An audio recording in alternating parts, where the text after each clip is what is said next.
Utakmica sa Srbijom, mnogo bitna utakmica zbog baraža za svjetsko prvenstvo, tako da imamo ovaj dan da se pripremimo što bolje i da odmorimo na kraju krajeva i da se spremimo za ovu sutrašnju utakmicu i da se nadamo naravno pobjedi.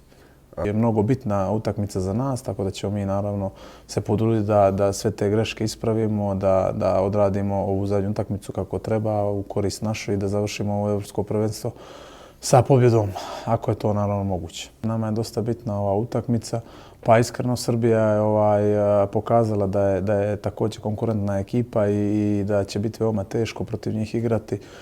Srbija je reprezentacija koja ima odlične pivotmene, odlična krila, odlične golmane. Mislim da ćemo se dosta teško nositi sa njima, sa tim španskim sistemom, ali pokazali smo ove dvije utakmice da možemo sa ozbiljnim reprezentacijama da igramo. Ja znam i stvarno smatram da možemo još mnogo bolje